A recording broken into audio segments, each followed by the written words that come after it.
Buenos días. Hoy estamos en la temporada de la Pascua y vamos a celebrar este día con un mensaje muy importante, un mensaje que trae una doble bendición.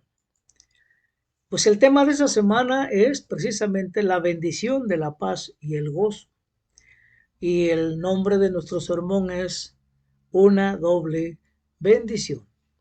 Y está sustentado en el Evangelio de Juan, capítulo 20, y versos del 19 al 31. Y en este texto vamos a encontrar relatada la historia posterior a la resurrección de la bendición de la paz de Jesús, junto con el otorgamiento del Espíritu Santo. ¿A quiénes? A sus temerosos discípulos que estaban detrás de puertas cerradas y bien aseguradas.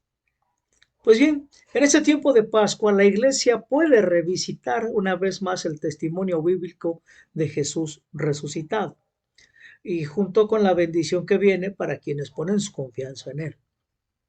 Así que hermanos, hoy seguimos el testimonio del apóstol Juan sobre la resurrección de Jesús y las implicaciones de la fe en él basadas en la revelación que Jesús hace de sí mismo. Y vamos a considerar los primeros encuentros del Señor resucitado, junto con una mirada al relato de hoy, de una aparición posterior a la resurrección. Y aquí se nos da la oportunidad de hacer uso de un juego de palabras para dejar claro un punto. Y dicha palabra es doble. Por eso este sermón se titula Una doble bendición. Y si hemos dado cuenta en los escritos del apóstol Juan, vemos dos historias dobles, paralelas. La primera cuenta la historia de la primera aparición de Jesús resucitado en Juan 20 del 1 al 18, que ya lo vimos. Y la segunda es la historia de hoy de la aparición de Jesús posterior a la resurrección. Recordemos que en la primera vemos dos historias dobles o paralelas, o sea, el relato empareja la historia de dos discípulos, Juan y Pedro, con María Magdalena. ¿Se acuerdan? Y al hacerlo muestra un contraste entre la fe y la duda de quienes se encuentran con Jesús. Y en esta historia, óiganlo bien, en esta historia es el discípulo amado que muestra que al ver la tumba vacía, muestra fe y cree, en contraste con María Magdalena, quien todavía cree que Jesús está muerto. Incluso cuando está cara a cara con él, ¿se acuerdan? Bueno, luego, en nuestra historia de hoy, el apóstol Juan contrasta la respuesta del regocijo de 10 discípulos que son encontrados por Jesús en una habitación cerrada con la de Tomás, que está ausente y declara que no cree sin pruebas. Esta historia también tiene otras duplicidades. Primero vemos una imagen de dos puertas. La puerta cerrada con llave de la habitación en la que se esconden estos discípulos, y luego está Jesús, que Jesús es la puerta que aparece en esta habitación. Y es cierto que esto puede ser una exageración exegética, pero vamos a ver. Pero no es así, ¿verdad? No es así porque hay dos ocasiones de discípulos encerrados en una habitación. Hay dos bendiciones de paz pronunciadas por Jesús. Hay dos apariciones de Jesús, una con la ausencia de Tomás y otra con la de él. Perdón, con él presente. También hay dos presentaciones de las manos del costado y el costado de Jesús. Y tal vez por diversión, Juan hace referencia a Tomás como el gemelo. Y en todas las escrituras vemos un patrón. Jesús, lo que se pierde, no solo lo restaura, sino que se renueva exponencialmente. Incluso usar el juego doble de palabras no es suficiente porque Dios está haciendo mucho más que simplemente duplicar alguna bendición, ¿no lo crees? Su objetivo, ¿sabes cuál es? Es llevarnos a la fuente misma de toda bendición, o sea, su propia vida y amor compartidos por el Padre y el Hijo y en el Espíritu. Vamos a ver esta parte del sermón que se llama Aquí no hay otra manera de pensarlo. Vamos a recordar que el teólogo Walter Brueggemann nos muestra un patrón particularmente en los salmos y en general en todas las escrituras. Dios guiándonos a través del proceso de orientación, desorientación y nueva orientación. Y cuando atravesamos una crisis, experimentamos una pérdida o desorientación. Y normalmente queremos volver a como eran las cosas antes. ¿No te suena conocido? Pues bien, buscamos reorientación. Sin embargo, esto no es el modelo que Dios nos ofrece en las Escrituras. En Jesucristo, Dios ha hecho algo nuevo. Entonces, Él nos lleva a una nueva orientación que trasciende el pasado y nos lleva a un futuro gozoso. Es un aspecto que vemos en la historia del encuentro de Jesús con los discípulos temerosos en una habitación cerrada con llave después de la resurrección. Veamos la escritura y tengamos presente el patrón de doble bendición de la obra de Jesús en nuestras vidas. Vamos a ver el verso 19 de Juan 20 que dice así. Ese domingo, al atardecer, los discípulos estaban reunidos con las puertas bien cerradas porque tenían miedo de los líderes judíos. De pronto, Jesús estaba de pie en medio de ellos. La paz sea con ustedes, dijo.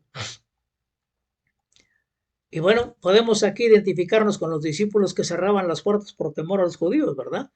Cuando atravesamos acontecimientos desorientadores en nuestra vida, podemos tener miedo del futuro, es cierto, y nos encerramos y lamentamos la pérdida del pasado, ¿sí?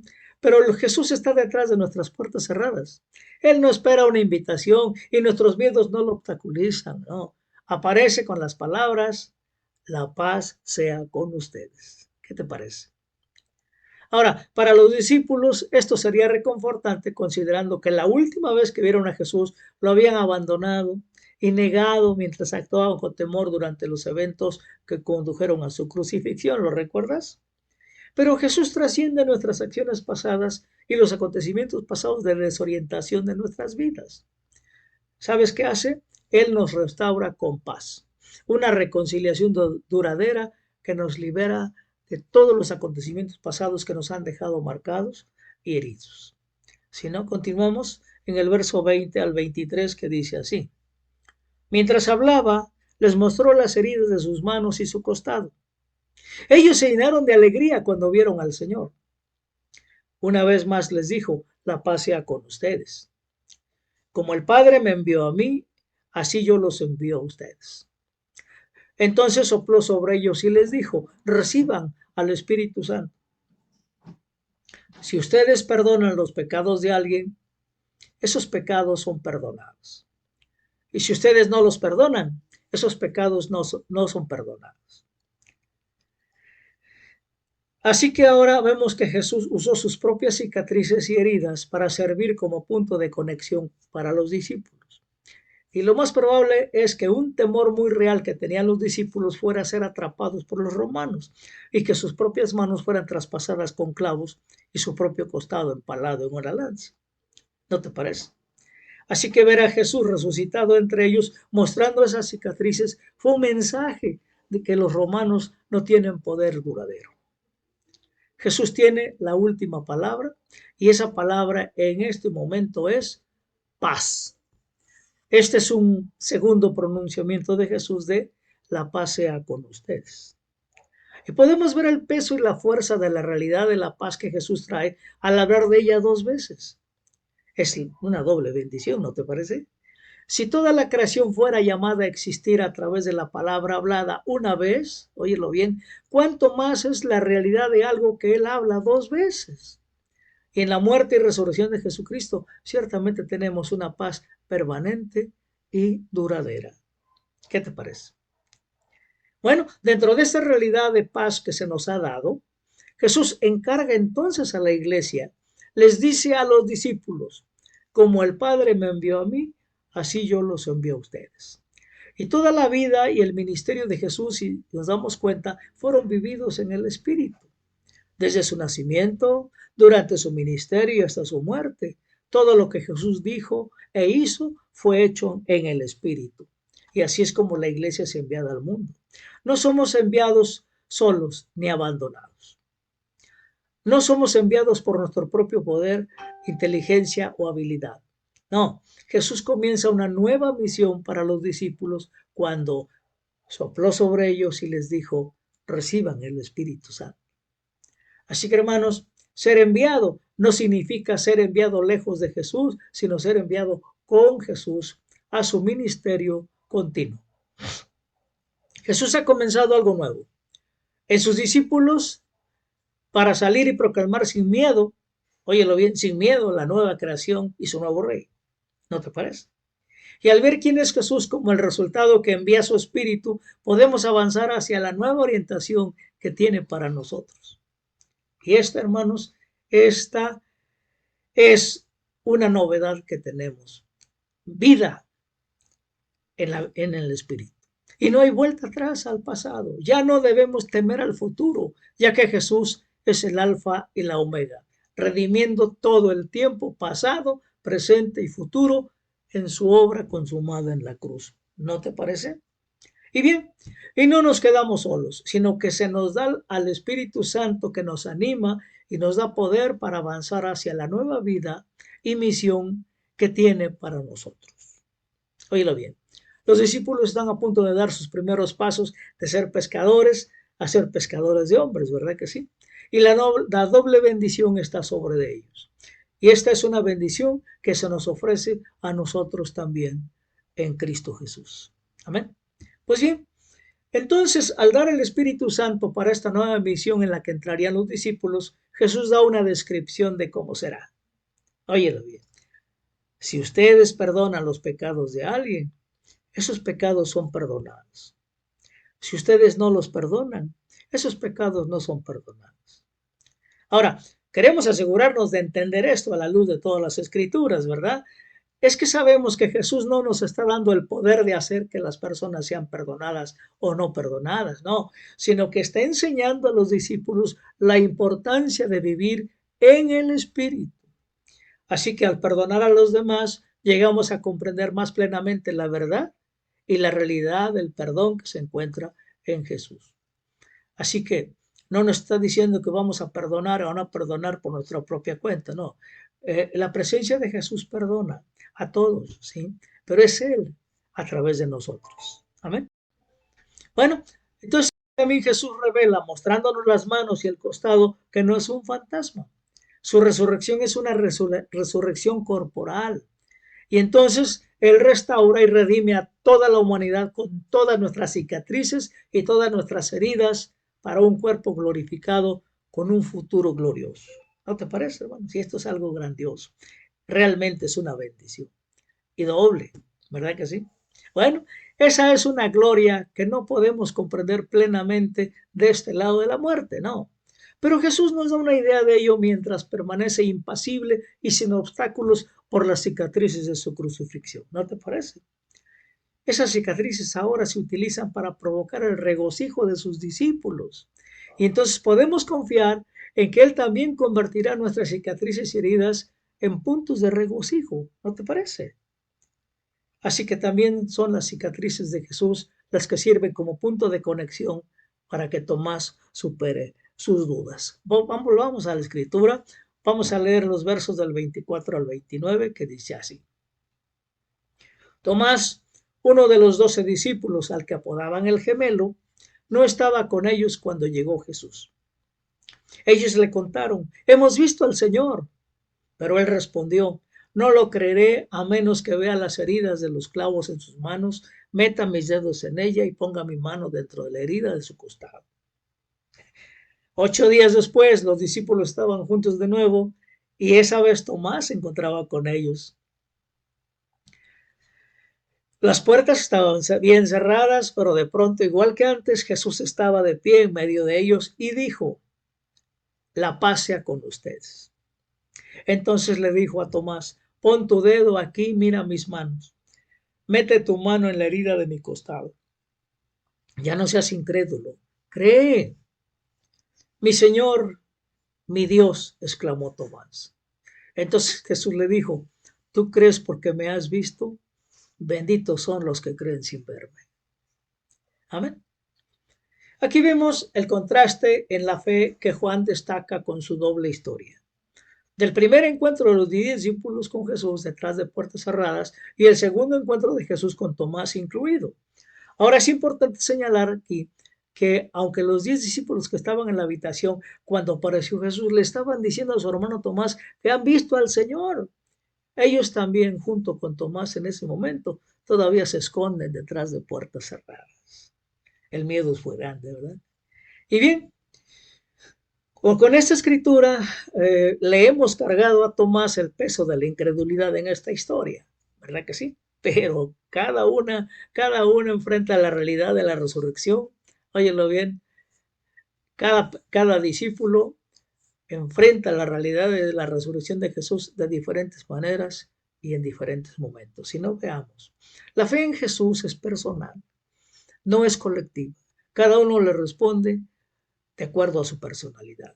Y no existe un enfoque único para poner la confianza en el Señor Jesús. No, es una obra del Espíritu en cada uno de nosotros a un nivel muy personal e íntimo. Y no es ningún método mecánico, técnica automática o fórmula mágica lo que está en juego. No, es la fe.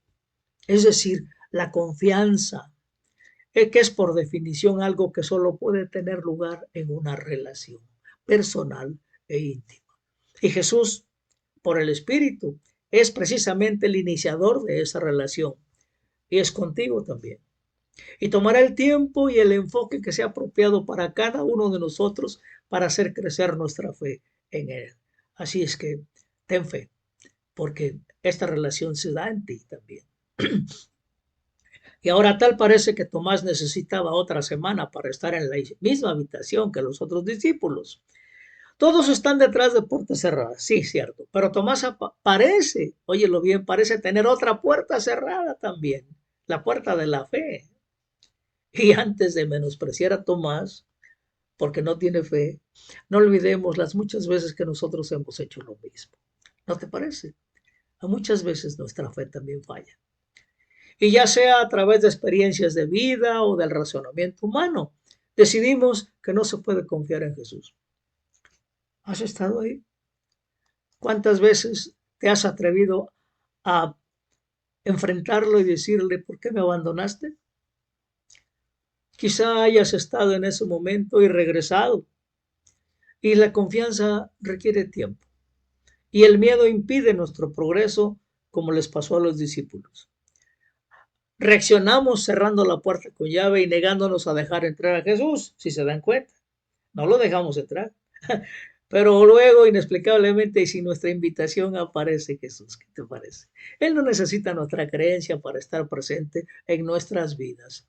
Hermano, no te escapas de Él. Ten en cuenta eso.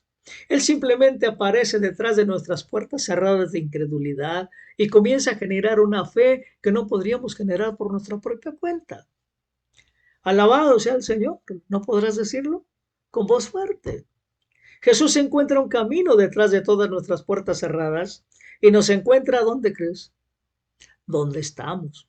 Construyendo en nosotros una fe que conduce a la vida. No es por nosotros mismos, es Él en el que está construyendo tu fe que te conduce a la vida eterna. No lo olvides, hermano. Ahora, ¿notaste que la demanda de Tomás de evidencia de que Jesús estaba vivo era exactamente lo que Jesús ya había presentado a los otros 10 discípulos?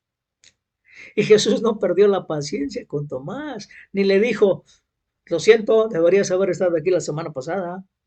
No, simplemente presentó sus manos y su costado nuevamente. Óyelo bien, esta vez con la invitación adicional de tocarlos, ya que eso era lo que Tomás declaró que necesitaba para creer, ¿no te parece? Y hay que reconocer que Tomás fue un hombre de palabra, óyelo bien, al profesar, Señor mío y Dios mío. Ahora, no sabemos si Tomás realmente tocó las heridas o no, pero sí sabemos que Jesús restauró su fe al encontrarse con Tomás donde estaba, en su incredulidad. Y después de la profunda confesión de fe de Tomás, Jesús pregunta, ¿tú crees porque me has visto? Benditos son los que creen sin verme. Qué bien, ¿verdad? Y creo que nosotros hemos sido parte de estos. Ahora, Jesús está restando importancia a cómo Tomás creció en la fe. Creo que sí, ¿verdad? porque nos gusta hacer comparaciones que nos pongan bajo una luz favorable. Pero no, la forma en que Juan escribe, Jesús está aludiendo al papel de Tomás y de los otros discípulos a ser enviados al mundo para proclamar el mismo mensaje que acaban de creer.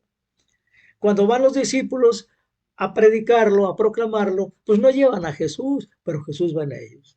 Y entonces proclaman el mensaje que ellos acaban de creer. Lo proclaman a todos y muchos creen gracias a ello. Por eso dice Jesús que benditos son los que creen sin verme. ¿Verdad que sí?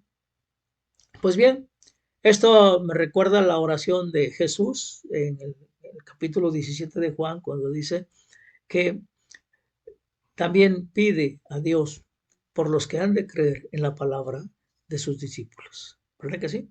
Bueno, ahora Jesús ha resucitado. Ahí está. Al escuchar este mensaje que los discípulos predicarán, otros como yo, que no estuvimos presentes para presenciar las apariciones de Jesús después de la resurrección, compartiremos la misma bendición de ser encontrados por Jesús resucitado, quien se esconde detrás de nuestras puertas cerradas para traernos a nosotros a la fe.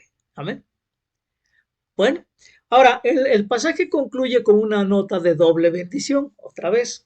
La bendición de que Jesús se aparece a los discípulos y les encarga contándonos la historia de hoy, que ya la estudiamos, y la bendición que recibimos de poner nuestra confianza en Él, que resucitó para traernos vida nueva. Y esta es precisamente la historia que acabamos de escuchar. Te pregunto, hermano, ¿tú lo crees? Yo creo que sí, ¿verdad? Si no, hay más historias que contar. Jesús no ha terminado de meterse detrás de nuestras puertas cerradas y llevarnos a su paz. No, Juan concluye diciendo prácticamente lo mismo. Veamos Juan 20 del 30 al 31 que dice así. Los discípulos vieron a Jesús hacer muchas otras señales milagrosas, además de las registradas en este libro. Pero estas se escribieron para que ustedes continúen creyendo que Jesús es el Mesías, el Hijo de Dios, y para que al creer en Él tengan vida por el poder de su nombre. Amén. Así que, hermanos, esperamos que a medida que continuemos nuestro viaje a través de esta temporada de Pascua, podamos ver al Señor resucitado detrás de nuestras puertas cerradas. Y que cuando Él nos encuentre donde estamos, incluso en medio de nuestro miedo y dolor por la pérdida, que nuestra fe crezca cuando Él nos encuentre, ayudándonos a avanzar en la novedad de vida. En esta nueva orientación en Jesús es donde encontramos vida, vida gozosa, vida abundante y desbordante. ¿Sabes qué, hermano? Es precisamente en este lugar donde descubrimos que somos doblemente bendecidos. Amén. Demos gracias. Bendito Padre, te damos gracias por este amor que nos demuestras, por esta gran enseñanza que nos das, porque aquí estás con nosotros, Señor, porque aunque te cerremos las puertas de nuestros miedos, de nuestras imperfecciones, tú estás con nosotros. Para ti no hay puerta que no te deje entrar. Así que, Padre, tienes la puerta abierta de nuestras vidas. Ven y ayúdanos a crecer en nuestra fe. Ayúdanos a ser discípulos tuyos, que amemos a los demás como tú nos amas, a ser los hijos amados de nuestro Padre Celestial. Y en el nombre de Jesús, Padre nuestro, te damos gracias, nos ponemos en tus manos para que sigas haciendo crecer nuestra fe, nuestra doble bendición. Amén.